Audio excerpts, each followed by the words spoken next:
ನಮಸ್ಕಾರ ವೀಕ್ಷಕರೇ. ಪ್ರತಿಯೊಬ್ಬ ತಂದೆ ತಾಯಿಗೂ ಕೂಡ, ಹೆಂಡತಿಗೂ ಕೂಡ ಅಥವಾ ಮಕ್ಕಳಿಗೂ ಕೂಡ ತಂದೆಯವರ ಕಾಳಜಿ ಆದ್ರೆ, ಹೆಂಡತಿಗೆ ಗಂಡನ ಕಾಳಜಿ ಆದ್ರೆ, ಮನೆಗೆ ಮಕ್ಕಳ ಕಾಳಜಿ ಹೆಚ್ಚಾಗಿರುತ್ತೆ. ಯಾಕೆ ಇದನ್ನ ಹೇಳ್ತಾ ಇದ್ದೀನಿ ಅಂದ್ರೆ, ನೀವು ಪ್ರತಿನಿತ್ಯ ರೇಡಿಯೋ ಆನ್ ಮಾಡಿದ್ರೆ ಸಾಕು ಒಂದು ನ್ಯೂಸ್ ಬರುತ್ತೆ, ನೀವು ರಿಹ್ಯಾಬಿಲಿಟೇಷನ್ ಸೆಂಟರ್ಗೆ ಸೇರ್ಬೇಕಾ, ಆದ್ರೆ ಇದನ್ನ ನೀವು ಸಬ್ಸ್ಕ್ರೈಬ್ ಮಾಡಿ.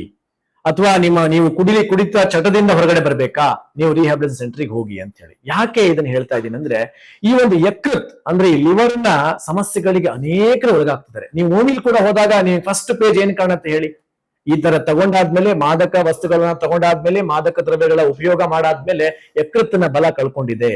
ಅನೇಕರು ಅತಿ ಕಮ್ಮಿ ವಯಸ್ಸಲ್ಲೂ ಕೂಡ ಈ ಒಂದು ರಿಹ್ಯಾಬಿಲಿಟೇಷನ್ ಸೆಂಟರ್ ಸೇರುವಂತ ಪ್ರಸಂಗ ಬಂದು ಹೋಗಿದೆ. ಇದಕ್ಕೆ ಒಂದು ಉತ್ತರ ಕೊಡ್ಬೇಕು. ಜೊತೆಗೆ ಆ ಉತ್ತರ ಹೇಗಿರ್ಬೇಕು ಅಂತ ಹೇಳಿದಾಗ, ಇನ್ನು ಯಾರೂ ಕೂಡ ಆ ಒಂದು ಲಿವರ್ ನ ಹೇಗೆ ನಾನು ಆರೈಕೆ ಮಾಡ್ಕೊಳ್ಬೇಕು ಅಂತ ಪ್ರಶ್ನೆನೇ ಬರಬಾರ್ದು ಅಂತ ಒಂದು ಅದ್ಭುತ ಉತ್ಪನ್ನಗಳನ್ನ ನೀವು ಮಾರುಕಟ್ಟೆಗೆ ತಂದಿದ್ದೀರಿ. ಅದ್ರ ಬಗ್ಗೆ ನೀವು ವಿವರಣೆ ಕೊಡ್ಬೇಕು ಅಂತ ಕೇಳ್ತೀನಿ. ಲಿವರ್ ಕೇರ್ ಅಂತ ಅಂದ್ರೆ ಲಿವರ್ ಡಿಟಾಕ್ಸ್ ಅಂತ. ಸೂಪರ್. ಲಿವರ್ ನ ಡಿಟಾಕ್ಸಿಫಿಕೇಶನ್ ಮಾಡ್ಕೋಬೇಕು ಅಂತ ಅಂದ್ರೆ, ನಾವು ತಿನ್ನುವಂತ ಆಹಾರ ಈಗ ಎಲ್ಲದರಲ್ಲೂ ಕೆಮಿಕಲ್ ಇಂಟೇಕ್ ಇರೋದ್ರಿಂದ ಸೊ ನಮ್ಮಲ್ಲಿರೋ ಒಳಗಡೆ ಅಂದ್ರೆ ನಮ್ಮ ದೇಹದಲ್ಲಿರೋ ಅಂಗಾಂಗಗಳಿಗೆ ತುಂಬಾ ತೊಂದರೆ ಆಗ್ತಿದೆ. ಅದರಲ್ಲಿ ಮುಖ್ಯವಾಗಿ ಇರುವಂತದ್ದು ಅಂದ್ರೆ ನಮ್ಮ ದೇಹದಲ್ಲಿ ಇರುವ ದೊಡ್ಡ ಅಂಗನೇ ಲಿವರ್. ಸೊ ಆ ಲಿವರ್ ಪ್ರಾಬ್ಲಮ್ ಆಗ್ತಾ ಇದೆ. ಸೊ ಯಾರದೇ ರಿಪೋರ್ಟ್ ನೋಡಿದ್ರು ಫ್ಯಾಟಿ ಲಿವರ್, ಇಲ್ಲ ಅಂದ್ರೆ ಜಾಂಡಿಸ್, ಅದರಲ್ಲೂ ಹೆಪಟೈಟಿಸ್ ಎ, ಬಿ, ಇನ್ನು ತುಂಬಾ ಈ ತರ ಅನೇಕ ವಿಧಗಳ ಬೇರೆ ಕಾಣ್ತಾ ಇದೆ. ಇನ್ನು ಅಡಿಕ್ಷನ್ ಇರೋರಿಗೆ ನೀವು ಹೇಳಿದಾಗೆ ಸೊ ಡ್ರಗ್ ಅಡಿಕ್ಟ್ ಆಗಿರ್ತಾರೆ. ಇನ್ನು ಕೆಲವರಲ್ಲಿ ಆಲ್ಕೋಹಾಲ್ ಆಗಿರ್ಬೋದು, ಸ್ಮೋಕ್ ಆಗಿರ್ಬೋದು, ಅಡಿಕ್ಷನ್ ಅಲ್ಲಿ ಕೂಡ ಲಿವರ್ ಫೇಲ್ ಆಗುತ್ತೆ. ಲಿವರ್ ಪ್ಲಾಂಟೇಶನ್ ಅಂತ ಹೇಳ್ತಾರೆ. ಇದು ಎಲ್ಲ ತುಂಬಾ ಕಷ್ಟ. ಅಷ್ಟು ಮಾಡಿನೂ ಬದುಕೋ ಚಾನ್ಸಸ್ ತುಂಬಾ ಕಡಿಮೆ ಇರುತ್ತೆ ಲಿವರ್ ಫೇಲ್ ಆದಾಗ. ಸೊ ಇದ್ಯಾವ್ದು ಆಗ್ಬಾರ್ದು. ನಮ್ಮ ಲಿವರ್ ನ ತುಂಬಾ ಚೆನ್ನಾಗಿ ಇಟ್ಕೋಬೇಕು. ಅದು ಡಿಟಾಕ್ಸ್ ಆಗ್ಬೇಕು ಅಂದ್ರೆ ಅಲ್ಲಿರುವ ಕಲ್ಮಶಗಳನ್ನ ಹೊರಗಡೆ ತೆಗಿಬೇಕು. ಸೊ ಇದಕ್ಕೋಸ್ಕರ ಇರುವಂತದ್ದು ಲಿವರ್ ಡಿಟಾಕ್ಸ್. ನೀವು ಮನಸ್ಸಿನ ಕಲ್ಮಶಗಳನ್ನ ತೆಗಿಲಿಕ್ಕೆ ಈ ಪ್ರಾಣಶಕ್ತಿಯ ಜಾಗೃತ ಚಿಕಿತ್ಸೆ ಒಂದು ವಿಭಿನ್ನವಾಗಿರ್ತಕ್ಕಂಥ ಒಂದು ಹಂತವನ್ನೇ ಪಡ್ಕೊಂಡಿದೆ. ಸುಮಾರು 500 ಸಂಚಿಕೆಗಳು ಕೂಡ ಮುಗ್ದು ಹೋಗಿದೆ. ನಿಮ್ಮ ಒಂದು ಪ್ರಾಣಶಕ್ತಿ ಜಾಗೃತ ಚಿಕಿತ್ಸೆಯ ಅನುಸಾರವಾಗಿ ಅನೇಕರಿಗೆ ನೀವೇನ್ ಹೇಳಿದ್ರೆ ನಿರ್ವಿಷೀಕರಣ, ಬರೀ ದೇಹದಷ್ಟೇ ಅಲ್ಲ, ಒಂದು ಮನಸ್ಸಿನ ನಿರ್ವಿಷೀಕರಣ ಕೂಡ ತುಂಬಾ ಅಚ್ಚುಕಟ್ಟಾಗಿ ಮಾಡ್ತಾ ಇದ್ದೀರಿ. ಈ ಒಂದು ಉತ್ಪನ್ನವನ್ನು ಕೂಡ ಲಿವರ್ಗೋಸ್ಕರ ತಂದಿದ್ದೀರಿ. ಈ ಲಿವರ್ ಡಿಟಾಕ್ಸಿಫಿಕೇಶನ್ ಅನ್ನೋ ಒಂದು ಅದ್ಭುತವಾಗಿರುವ ಉತ್ಪನ್ನಗಳನ್ನ ಈ ಮನೆಯಲ್ಲಿ ಒಂದು ಉತ್ಪನ್ನಗಳನ್ನ ಇಟ್ಕೊಂಡಾಗ ನಿಮ್ಮಲ್ಲಿರ್ತಕ್ಕಂಥ ಪ್ರತಿಯೊಬ್ಬರ ಸದಸ್ಯನ ಲಿವರ್ ಕೂಡ ಆರೋಗ್ಯಕರವಾಗಿರುತ್ತೆ. ಇದು ಔಷಧಿ ಅಲ್ಲ, ಆಹಾರ ರೂಪವಾದ ಔಷಧಿ. ಹಾಗಾಗಿ ಪ್ರತಿಯೊಬ್ಬರು ಮನೇಲಿರ್ಲಿ. ಇದ್ರ ಬಗ್ಗೆ ಮಾಹಿತಿಗಳು ಬೇಕು ಅಂತಿದ್ರೆ, ಇದ್ರ ಬಗ್ಗೆ ನೀವು ತಿಳ್ಕೊಳ್ಬೇಕು ಅಂತಿದ್ದಾಗ, ಅಥವಾ ನಿಮ್ಗೇನಾದ್ರೂ ತುಂಬಾ ಆರೋಗ್ಯ ಸಮಸ್ಯೆಗಳಿದ್ದಾಗ ವೈದ್ಯರು ನೀವು ಭೇಟಿ ಆಗ್ಬೋದು. ಕೆಳಗಡೆ ನಂಬರ್ಗಳು ಕಾಣ್ತಿರುತ್ತೆ, ಅದಕ್ಕೆ ಕರೆ ಮಾಡ್ಬಿಟ್ಟು ನೀವು ಅದ್ರ ಬಗ್ಗೆ ಮಾಹಿತಿಗಳನ್ನ, ಜೊತೆಗೆ ಆ ಉತ್ಪನ್ನಗಳನ್ನು ಕೂಡ ನಿಮ್ಮ ಮನೆಗೆ ತರಿಸ್ಕೊಳ್ಳೋ ಒಂದು ವ್ಯವಸ್ಥೆನ ನೀವು ಮಾಡ್ಕೊಳ್ಳಿ. ಲಿವರ್ ಡಿಟಾಕ್ಸ್ ಅನ್ನೋದು ಏನ್ ಮಾಡುತ್ತೆ ಅಂತಂದ್ರೆ, ನೀವು ಇದು ಆಹಾರ ತರ ಸೇವನೆ ಮಾಡ್ಬೇಕಾಗತ್ತೆ. ಅದರಲ್ಲಿ ನೀವು ನೀರಲ್ಲಿ 1 ಚಮಚ, ಅದು ತಣ್ಣೀರಾಗಿರ್ಬೋದು, ಬಿಸಿನೀರಾಗಿರ್ಬೋದು, ಬೆಳಿಗ್ಗೆ ಮತ್ತು ಸಾಯಂಕಾಲ. ಈಗ ಲಿವರ್ ಪ್ರಾಬ್ಲಮ್ ಇರೋರೇ ತಗೋಬೇಕು ಅಂತ ಇರೋದಿಲ್ಲ. ಪ್ರಾಬ್ಲಮ್ ಬಂದ ನಂತರ ಅಥವಾ ಬಾರದೆ ಇರೋ ಹಾಗೆ ತಡೆಗಟ್ಲಿಕ್ಕೆ ಕೂಡ ಡೈಲಿ ಕೂಡ ತಗೊಳ್ಬಹುದು. ಇದರಲ್ಲಿ ಯಾವುದೇ ತರ ಕೆಮಿಕಲ್ಸ್ ಇರೋದಿಲ್ಲ, ಬರೀ ಒಂದು ಗಿಡಮೂಲಿಕೆಗಳ ಸಾರಾಂಶ ಮಾತ್ರ ಇರೋದ್ರಿಂದ ಸೊ ನಿಮ್ಮ ಲಿವರ್ ನ ಕಾಪಾಡ್ಕೊಳ್ಳಿಕ್ಕೆ ಇದು ಅಷ್ಟು ಮುಖ್ಯ. ಹೌದು, ಇದು ತುಂಬಾ ಮೆಚ್ಚಬೇಕಾಗಿರ್ತಕ್ಕಂಥ ವಿಷಯ. ಯಾಕಂದ್ರೆ ತುಂಬಾ ಜನಕ್ಕೆ ಔಷಧಿನ ತಗೊಳ್ಬೇಕು ಅಂದಾಗ ಒಂದು ಪ್ರಶ್ನೆ ಬರುತ್ತೆ, ಇದನ್ನ ಬೆಳಿಗ್ಗೆ ತಗೊಳ್ಬೇಕಾ, ಸಂಜೆ ತಗೊಳ್ಬೇಕಾ, ಅಥವಾ ಇದ್ರ ಬಿಸಿಲಲ್ಲಿ ತಗೊಳ್ಬೇಕಾ, ಹಾಲಲ್ಲಿ ತಗೊಳ್ಬೇಕಾ ಅಂತ ಹೇಳಿ. ಮತ್ತೊಂದೇನು ಅಂತ ನೀವು ತುಂಬಾ ಚೆನ್ನಾಗಿ ವಿಸ್ತಾರ ಕೊಟ್ಟಿದ್ದೀರಿ.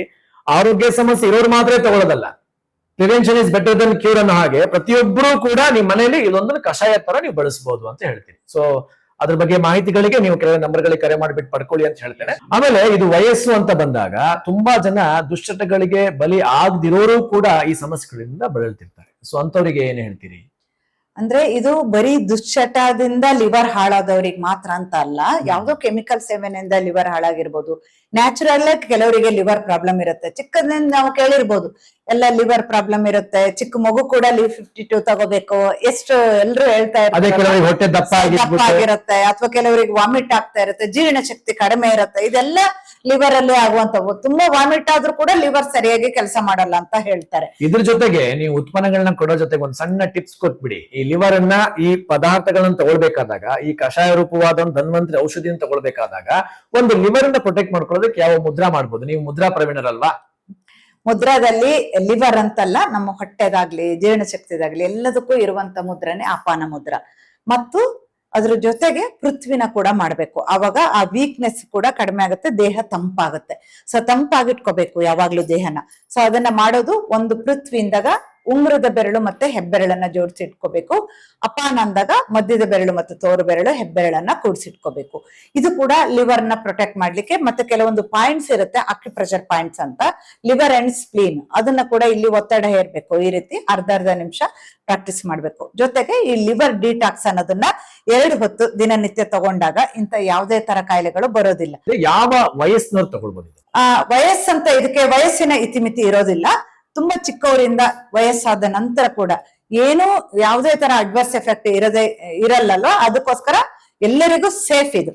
ಸೊ ನಿಮ್ಗೆ ಯಾವುದೇ ತರ ಇದರಲ್ಲಿ ಕೆಮಿಕಲ್ಸ್ ಇರೋದಿಲ್ಲ, ತಗೊಳ್ಬಹುದು ಎಲ್ರು. ನಿಮ್ಮ ಕನ್ಸಲ್ಟೇಷನ್ ವಹಿಸಬೇಕು ಅಂತಿದ್ರೆ ಏನ್ ಮಾಡ್ಬೇಕು?